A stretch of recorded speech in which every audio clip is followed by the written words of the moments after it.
All right. Tonight I'm trying a dual broadcast with my good friend Colin.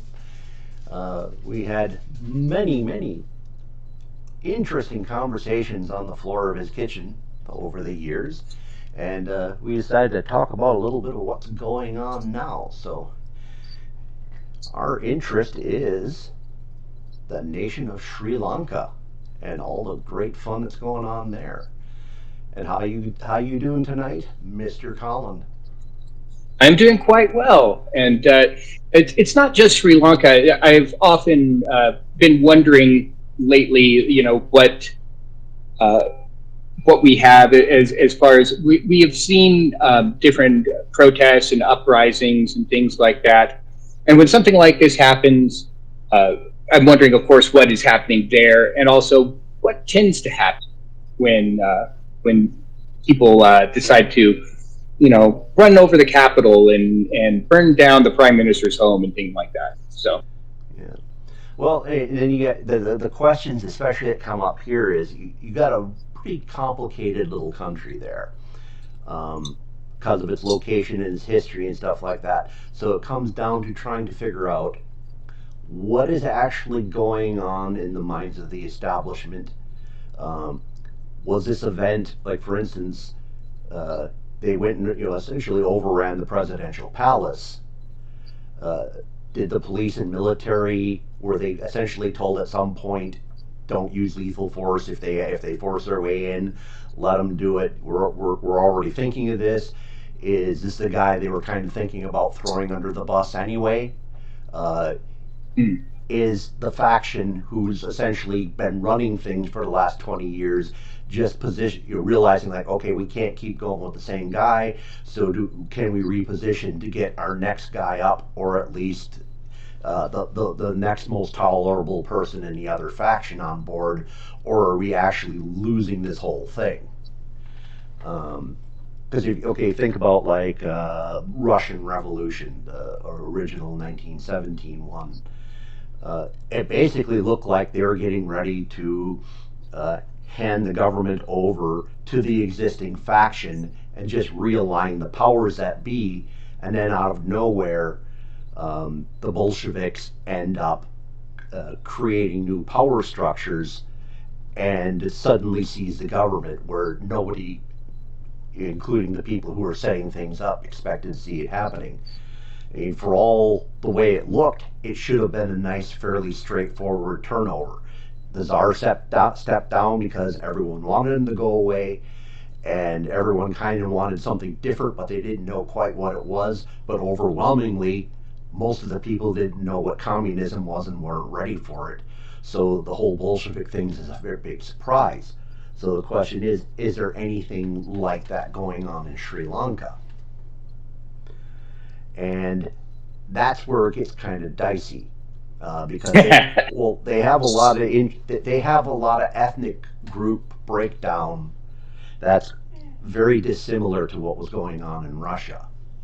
Uh, are you familiar with the civil wars they have had there over the past 50, 60 years?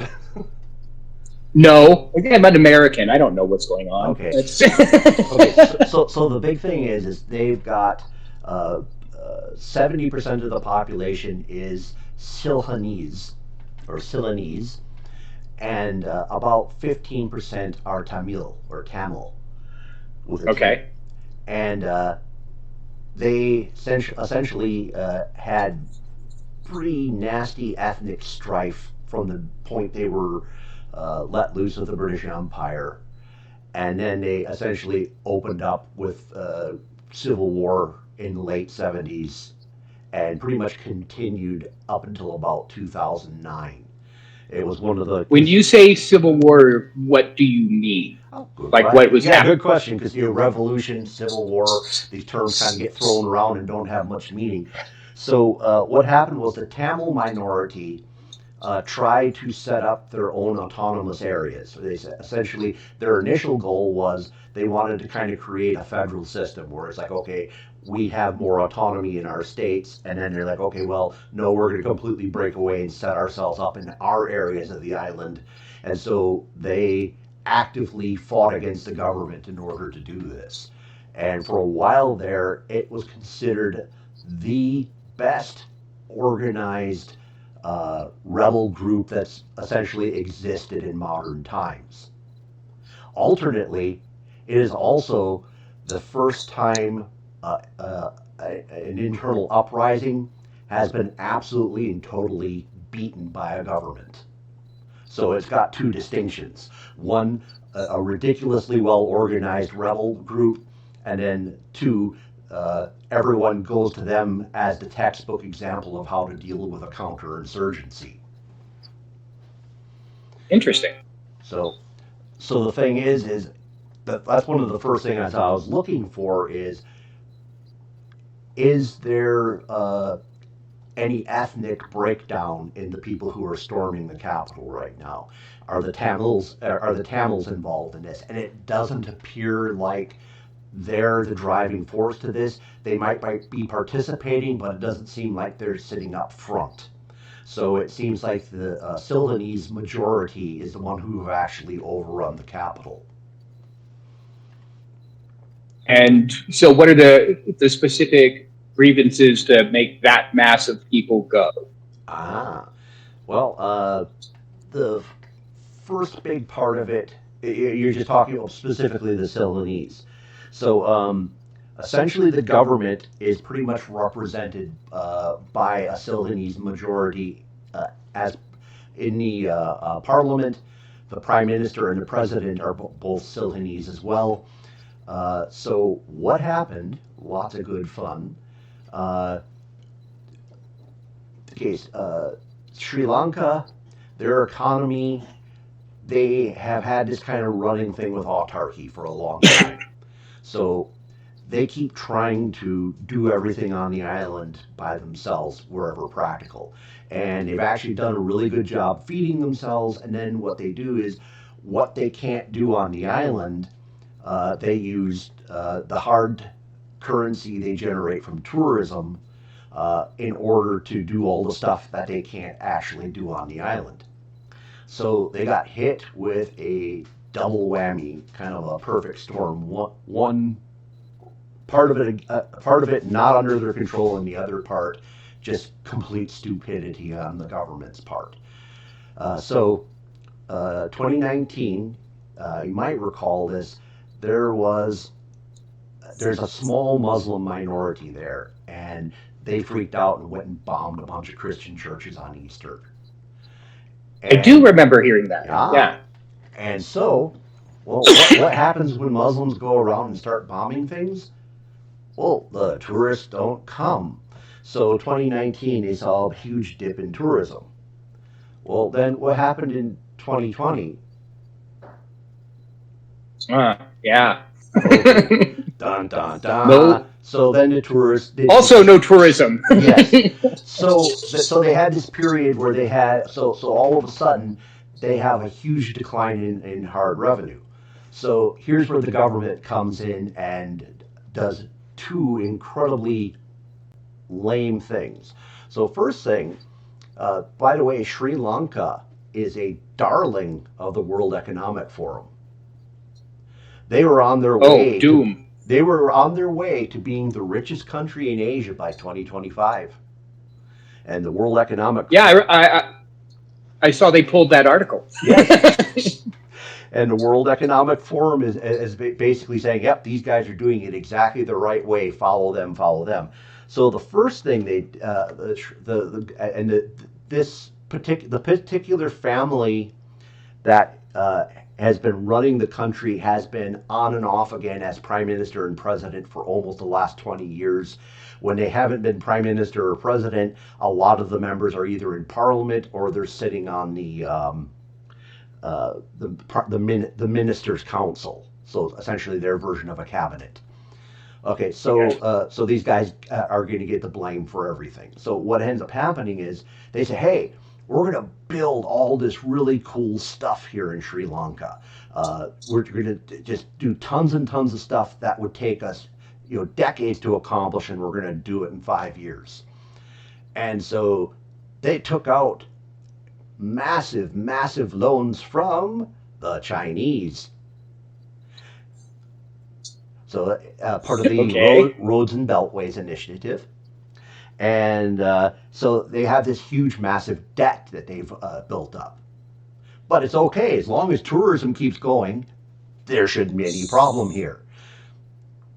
And this is the part that's there's a lot of controversy over because the people nobody has a good explanation for this. Out of nowhere, the president decided that, and remember I mentioned that this country's kind of had this autarky thing running in the background, and at one point they were so socialist they were practically commie red running through the 70s. And so there's a lot of things the government does that you wouldn't think a country with any kind of free economy at all would be doing.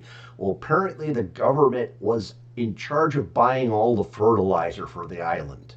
And Oh agriculture is no. major because they grow a lot of their own stuff. They have tea plantations, coconut plantations, rubber plantations, things like that, and then they grow a lot of rice paddies and stuff like that. So, for some bizarre reason, about 18 months ago, the president says, "Hey, we're going organic. No more chemical fertilizer. No more hardcore bug sprays. We're going full organic here." And so Huh? they used their credit with the Chinese to buy kelp and seaweed in mass quantities for fertilizer. Organic. Okay. Organic. So, It's dumb. I'm sorry. uh, It's not nice. I People know. are having a hard time, but God, that's dumb. Yeah.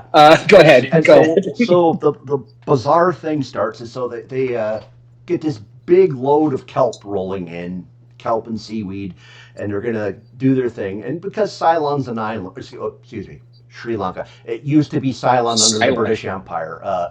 It's Right. a historian. I'm going to always go back in time. Sorry, that always happens. So Sri Lanka is an island. So islands Mhm. are always paranoid about things being imported. So they check everything. Even if you're a fairly, uh, you know, not quite first world country. And so they went out and checked this Chinese shipment at before it came into the harbor and went, "Oh wow, this is crawling with a bacteria that will like wipe out all agriculture on our island if we let this in. We can't let this in." And so they Okay. had this running saga of the Chinese enraged at them for not taking the shipment while the ship kind of sailed around out there back and forth between India and Sri Lanka. And then finally they went and tested it again, said, "Yeah, we're good to go. This is good stuff. So, yay, we'll bring it in." And by the time they got done all screwing around, they only had 30% of the needed fertilizer in order to do their crops. So they had a massive drop in tourism, a huge debt to service, and then their agricultural their crops came in well under 50% normal harvest yields. And this all basically occurred over an 18 to 24-month period. So by the time we got into the last 90 days here, people were at the, well, let's eat one meal a day. Uh, and then the government was rationing the fuel, saying, okay, only things that we consider necessary can have fuel. And so it caused a lot of problems because Sri Lanka has done a lot of modernizing. So uh, they cook with gas. Uh, Most of their agriculture has some form of mechanization. So the loss of fuel was devastating to them. And so as they were going along, trying to work out their problems, essentially the government's answer kept being, well, I guess we got to go beg money from these people and we got to go beg aid from these people. And what ended up happening is the Western powers are saying, well, we're not going to give you very much money except for like absolute emergency aid until we know the actual structure of the Chinese debt you took on. And the Okay. Chinese aren't very game at letting that out, and they're probably not going to be too keen on, considering their whole roads and belts thing is kind of critical to what they've been trying to do for the past 10 and probably for the next 20 years. They're not going to allow a major restructuring of the debt to Sri Lanka's benefit. So, yeah, so they put themselves in a really bad place. And you have a literal situation where people were hungry, so they got mad, and they went and took out the presidential palace, or at least hung out and had a good time, from what we saw in the pictures. Yeah, there was quite a few people. Yes. Um, so at the end of the day, it's like, oh, there's not food. Yes. That's the big That's the grievance. big thing driving things, right? And not to mention that if you don't have fuel, you can't cook, and they're probably, I'm assuming they're probably having brownouts, so they're probably having electricity off for large chunks of the day. So yeah, hot, sweaty, hungry people, they'll go visit their government, Yeah. become active Okay. participants. Okay. So then, okay, angry mob happens. What's the government response then? Like, okay, well, we'll get rid of some people to appease you. We're not going to fix anything, but we'll get rid of that guy. Right. What Okay. is the government response? Okay. They so there were four people from the family of the president who were in the cabinet, or who were ministers. And they have a dual system where they have a president and a prime minister. I'm not entirely sure exactly how the power is shared, but it's a strong presidency. And it's also a president that is more or less directly elected. And Okay. this has been kind of a sticking point with the minority Tamils, because if your majority is 70% of the population and they're Ceylonese, they're always going to vote for a Ceylonese for president until they get over their issues. And so this particular, so a couple of months ago, all family members who were ministers stepped down as an attempt to try to appease the crowds. And then the prime minister stepped down, and they put in a guy who had been prime minister in the past, but has a lot of factions who don't like him. Uh, so that didn't calm things down. And so now they've stormed the presidential palace. He's promising to step down, and as of the last thing I looked at, he fled the country. He is now Yeah. in the Maldives.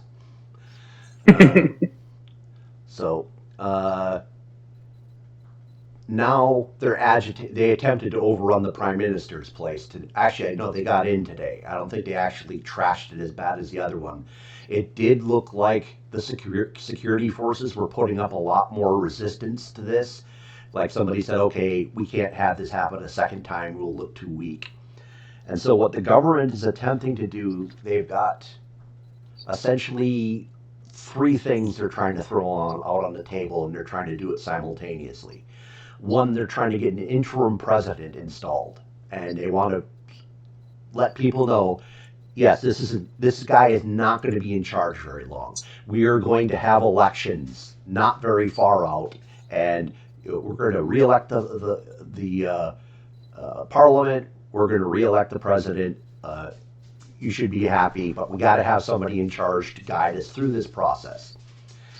So then the other thing they're trying to do with this is the government has had some major changes in terms of its power structure shifting back and forth between parliament and president. In fact, initially, their system was very much a Great Britain style system where it was only parliament and prime minister. And then, as a reform, they amended their constitution and added a powerful president to it. So now they have a new amendment. I believe it's either Amendment 20 or Amendment 21, which will shift a lot of power back to the Parliament. And they're trying to get this all going on the fly. And at the same time, the Parliament isn't entirely unanimous. They don't have a solid majority working to make this all happen. So they're desperately trying to cobble enough people together in Parliament to basically pick somebody that they can all live with, that they hope is going to calm down the populace, and then at the same time try to come up with a change to the government uh, that gives Parliament more power. Again, trying to get Parliament to agree on it, and then hopefully the population reacts to it, saying, "Oh, yes, you fixed it." So that's essentially where they're at. So the This question, doesn't sound like this is going to go very well. it may not. I mean, Right now, if you right now it does. Like I said, it kind of smell. It kind of looks a little bit like 1917 Russia, where the Tsar has stepped down. You have the Duma still in control, and they're starting to name people to take over, and they're doing their things, and they expect government, and they're trying to write a constitution all at the same time, and they expect it's all going to go well. So there is some similarities there. I see really good parallels there. The question is, I don't see a Sri Lankan equivalent of the Bolsheviks. Not necessarily commies, but some group who has a very specific plan for taking over and having power. Now, the military is pretty strong in the country, so there's always a possibility that they may decide to step in and put a strongman in charge. Uh, and that may or may not turn into a bloodbath. It depends on how the people look at it. They have not, essentially, they've been under civilian control their entire history, as far as I know their history. So I don't know how they would react to a military takeover, if they would say, well, maybe it's good this time because of how bad things are, or if they would immediately just dig in and say, nope, that's not how it's going to go. So the military is a major chunk of their establishment, and they've never actually taken over. And as far as I know, they haven't actually meddled in politics in the past. But that's probably the most coherent part of the establishment at the moment. They seem to be backing the parliament in terms of trying to allow them to work through and get things done the way they need to. the military part is an interesting thing because I could see, since there doesn't appear to be anybody like the Bolsheviks who have some, background philosophy of how they want the world to work. These are just very angry, frustrated, hungry people.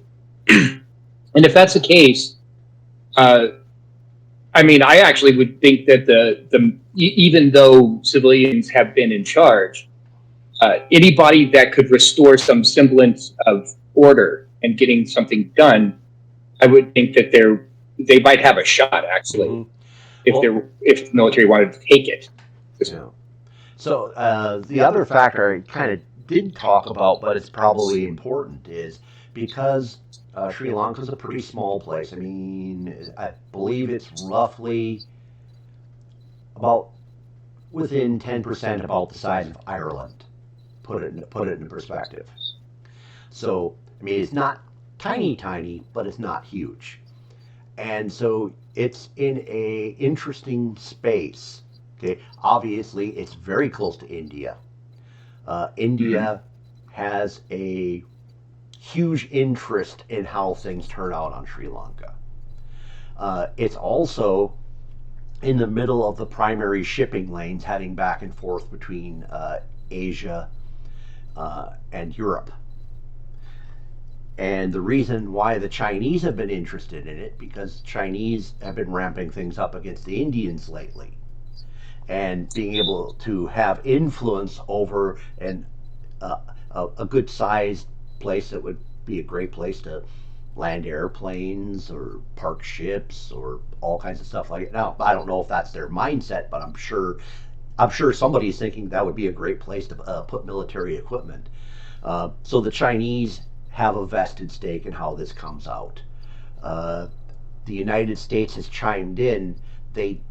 Our State Department did warn the Sri Lankan military in terms of essentially don't get involved in the process. And they warned that in the open. So the fact that they did warn the military in the open tells me that they think the military might be thinking of getting involved. Well, Right. I mean, you are it's kind of like saying, yeah, don't wear a green shirt tomorrow because I'm going to. I mean, yeah. So, Right. uh, so you have different players who have a very direct interest in how this comes out. Uh, so the question is who are the outside players backing? Are they actually clandestinely telling various? Are they just saying, "Hey, work this crap out," or are they saying, "Hey, military, you need to step in and do something about this"? Uh, I don't know how cozy Sri Lanka feels in terms of the Chinese. I don't know if how much affinity they have for them. Uh, they have had issues with India in the past because the Tamils. Boy, here's part where it starts getting a little more complicated. So there is the Tamil minority. Well, there are Sri Lankan Tamils and there are Indian Tamils, Hmm. and they both have different histories. Uh, and for a very long time, India was deliberately helping out the Tamil minority. And then the Tamils kind of lost their minds. Essentially, it kind of was interesting what was happening during their uh,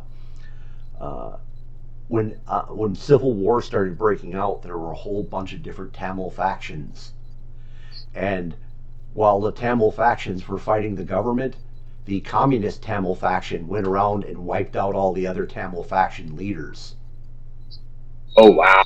and became the de facto leader of the United Tamil Front. And so when they went full commie, the Indians said, "Ooh, yeah, I don't think we want a communist neighbor." So that's when the Indians backed out. But like during the Civil War, the Indians were invited in uh, to bring in peacekeeping forces, and I mean they got in the middle of things. They lost like 1,500 guys, keeping Ooh. the two sides apart from each other for a while. Uh, so it's hard to, obviously, I'm sure the Sri Lankans don't want to be dominated by the Indians, and I don't know how much that desire not to be dominated by them would flip over to the idea of we're willing to put up with Chinese interference. So that's kind of a big unknown. How do the how do the Sri Lankans look at the two major players in this, and which, if they were to listen to one of them, who would they be more likely to listen to? But mix that with that the State Department made the comment about the military not intervening, could indicate that the military has been thinking about doing something about this. And it might be other places are saying, actually putting a bug in the military's ear, saying, no, no, you should do something at this Mm-hmm. point. Yeah, because I mean, obviously, if the Sri Lankan government was a lot more autocratic, it's a lot more easy to control from afar because then they're kind of dependent on whoever their sponsor is in order to keep them propped up. Now, from what I can tell, the Sri Lankans have pretty much, since their civil war ended, been doing their own thing. I think they've been pretty much staying truly neutral. Uh, but yeah, I'm sure like the Chinese jumping in here at the last moment wasn't their goodwill. I mean, that they're looking to exert influence because their main tactic obviously has been get a country to incur massive debt and then say, okay, well now that you can't really service this debt, start giving us this commodity at X price in order to pay it off, and then we'll make it all good. And the main export that comes out of Sri Lanka, as far as I can understand, is rubber, and it's natural rubber. Sri Interesting. Lanka, yeah, Sri Lanka was like during World War II, was one of the biggest sources of rubber on the planet. The British parked three divisions there in order to keep the rubber flowing back to the homeland during the war. Uh, and they do make some derivative products from it, but I don't understand enough about the rubber industry to explain exactly what it is. But that would seem to be their main item that would be an interesting resource to somebody outside the country, but it's probably their location that's far more interesting to everybody than what they actually produce. I have a question, just kind of in general about this, because you mentioned quite a bit about United States influence, Chinese influence, the Indian influence. Is does this whenever there's this kind of this kind of insurrection or this kind of uprising in a smaller country, is that always a factor? Larger players going in and dealing with it, or are there some places where like we don't care what they're doing, we're staying A out of lot it? depends on where they are and what they have, but that is always one of the dangers of being a little country, is that it's really easy for outside forces to influence your establishment, uh, because they're all a big country's always going to have things you don't, and so Hmm. it becomes very easy for the establishment to become corrupted. I mean, you could see that. I mean, that's essentially what the British Empire did for 200 years. A lot of times they weren't even in control of, they barely had troops on the ground. They had a perfect example, Sri Lanka. So, give you a quick quiz here, see if you can figure this one out. Okay, so when the British, by the way, three different colonial empires controlled Sri Lanka over the time period. So we had the Portuguese came first, followed by the Dutch, followed by the British. So you have an island that's 70% Ceylonese, 15% Tamil. The British Empire comes in. Which group do they empower to run the place? Tamil. Of course. And that set up a lot of their problems over time. So, I mean, and that's a good example of what foreign powers do. They look for ways of manipulating the establishment in such a way that they have either influence over them or very strong control. That's kind of one of the reasons why I'm always leery about what some of the new right stuff is talking about like breaking the United States up into tiny pieces. Uh, I get worried for the security of those tiny pieces as long as there's big behemoth countries out there that could potentially exert influence.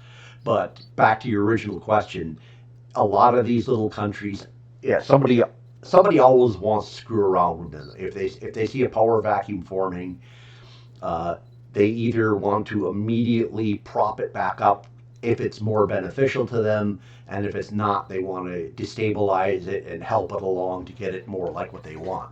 I would assume for the United States that Sri Lanka being neutral is in their best interest. Probably for India, neutral is also in their best interest, whereas the Chinese, not so much. But again, we don't know how much influence they have.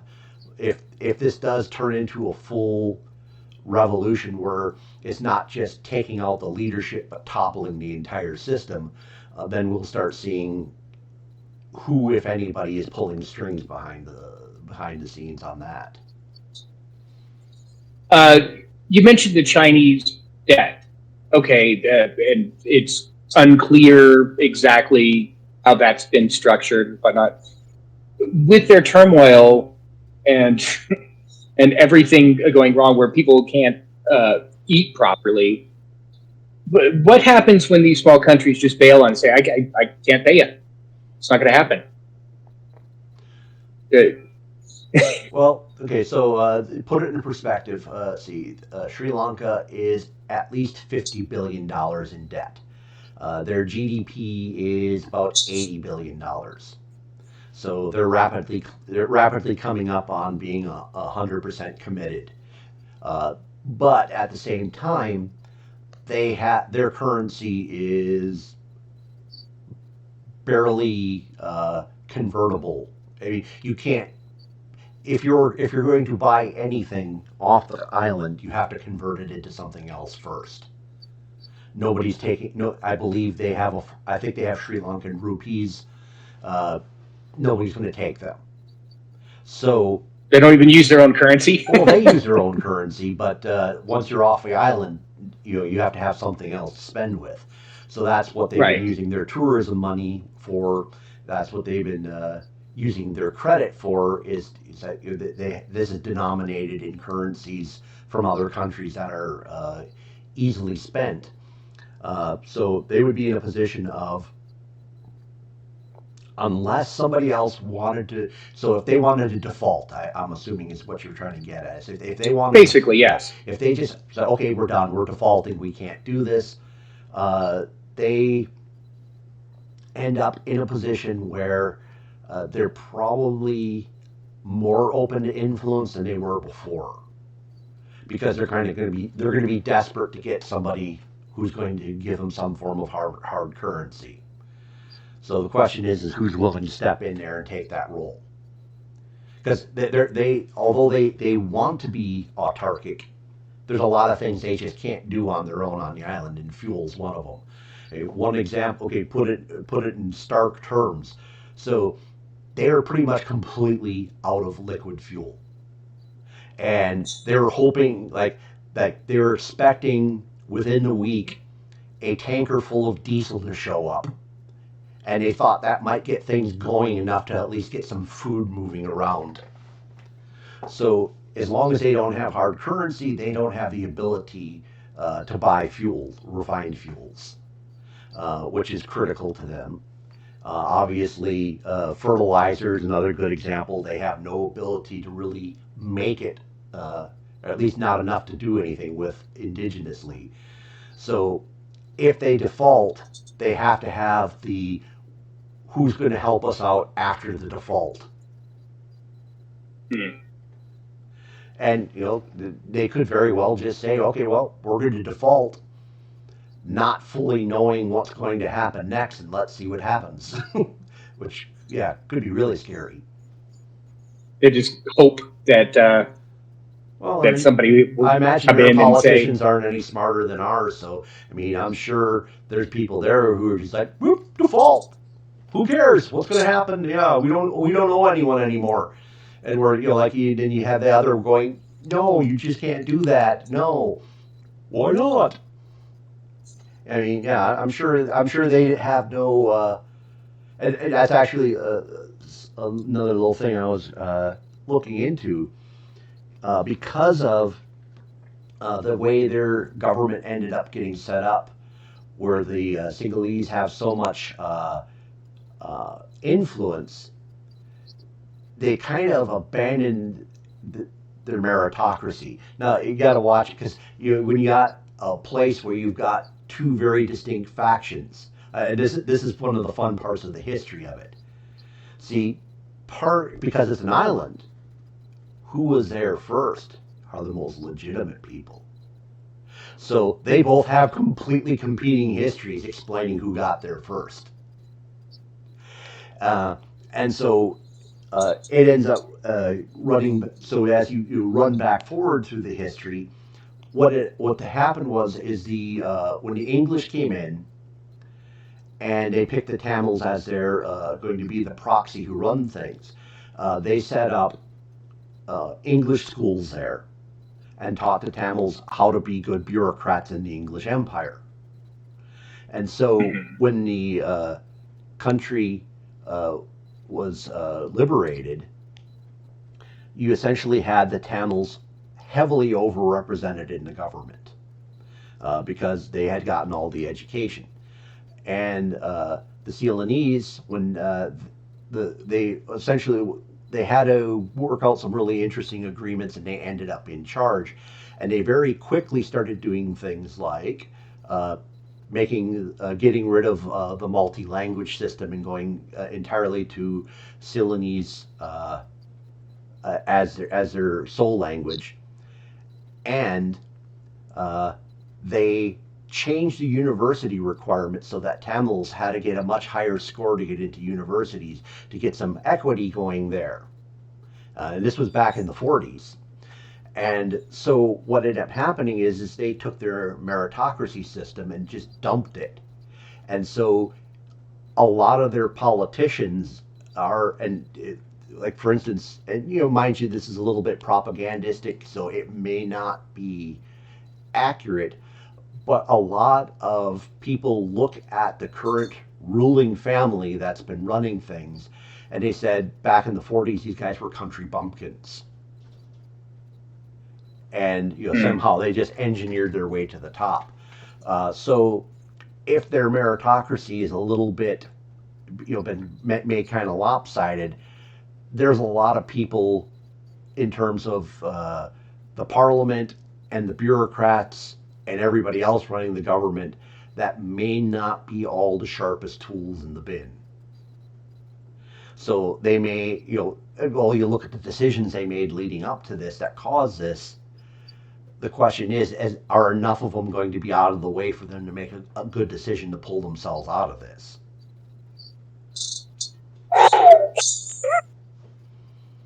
What a drag. Uh huh. Okay. And then, of course, the people are going to be looking at this going, they're going to ask the same questions. Did we get rid of enough of the idiots, or do we need to get rid of more? So far, I'm not hearing anything where they're demanding any kind of specific government change. The only thing I've heard is that they want the president and the prime minister gone. And right now, Just because of visibility, and that's like what people see the yeah, most, I think or they're probably kind of like our country. Well, their president does have a fair amount of power because they help that same family helped write the current amendment that gave the president more power, or actually created the presidency and gave it power. Uh, so yeah, so it is the most visible point of power, but it actually is a place where power resides. So it wasn't a bad choice of the people to go after him.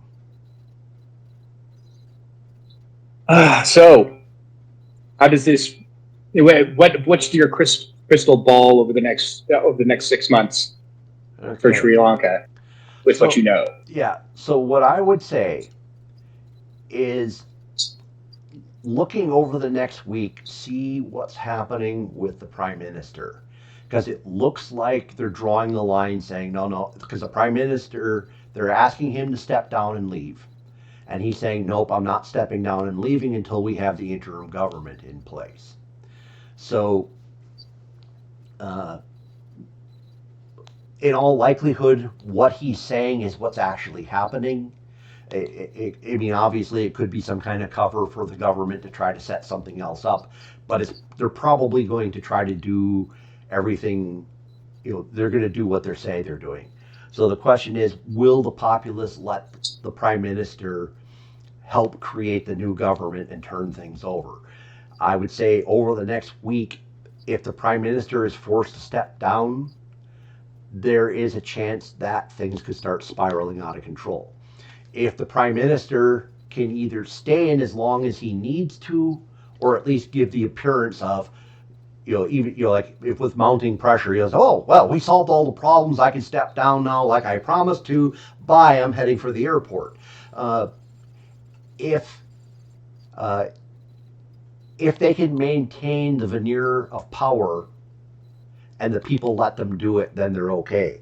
But the question remains is how spontaneous was this uprising in the first place? Was there anybody else who was helping stir the people up, put them into position? Uh, did the Leaving security? piles of bricks on the street. Yeah, yeah. Did the security forces put up a legitimate fight? Were enough of them deployed to do this? I mean, it's really easy to.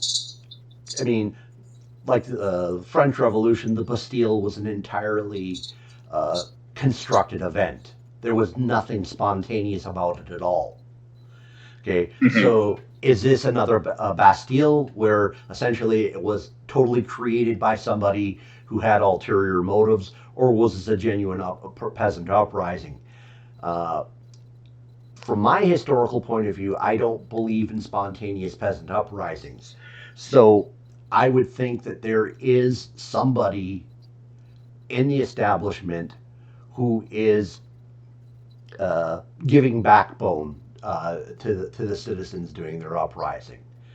Uh, Now the question is that faction going to be satisfied with the president and the prime minister stepping down, or do they have long-term ulterior motives in mind? But yeah, so I'd say the thing we need to be watching for is what the prime minister is going to do over the next week. Is he going to chicken out?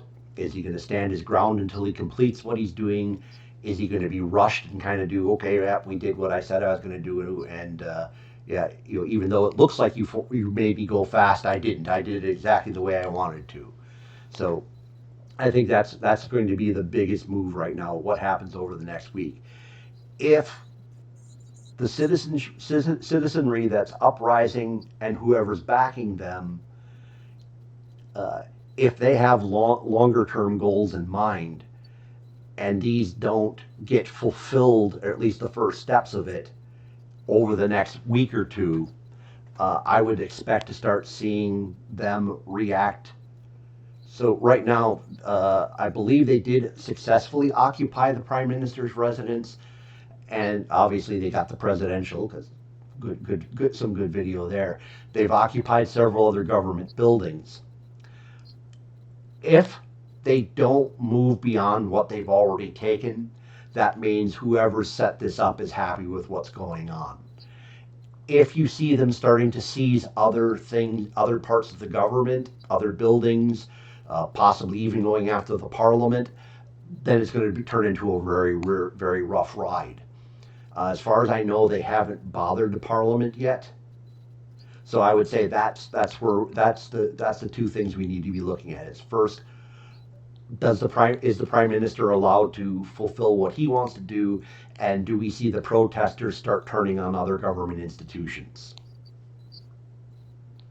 Okay. So right now, I'd say it's actually kind of on a knife's edge right now, and yes, those two things will be our bellwethers of what's going to happen next. Well, thank you. Because I saw, this briefly on the news, and I go, hey, that's kind of, this is an interesting thing. There's an actual insurrection happening, and that's what that actually looks like. But I really wanted to know, what's going on. I mean, you provided way more history than I probably could have piled together in that short amount of time. So thank you. Oh, no problem at all. Um, I'm glad you threw the topic at me. It's one of those. I've been kind of out of research mode for a while, and so when you threw that at me, I said, my knowledge of Sri Lanka ends at World War II, and so I said, well, this is a good opportunity to do some digging. And I said, okay, I want to know who these people are, and then trying to develop who the establishment is really hard because that's the one thing you can't find what does the establishment consist of in this country. You basically have to kind of piece it together from everybody's different sources because and there's a lot of people have BS on what they think, and then you have the problem is the the best source for the information is the Sri Lankans themselves, and you have the two major ethnic factions that essentially see history happening in completely different ways. So they paint things wholly different from each other. So putting it all together was a little bit of a challenge, uh, but yeah, it's interesting for sure. And yeah, uh, now that I've been forced to make a prediction, thank you. Now I'm going to have to watch every single minute of it to see how it comes off. well, I thought that would be a nice Yeah. way to, roll this out is Yeah, for you oh, to who have knows? to. Maybe we'll hoist the black flag and declare an anarchy. Who knows? It'd be interesting. Uh huh. All right. Well, this has been a lot of fun. I mean, if you come up with other things that catch your interest, I'd be thrilled to do this again. I would be happy to. All right. Well, let's go ahead and sign this out. Thank you to everybody who has watched this, and keep looking for new stuff in the future. You can say bye. Bye.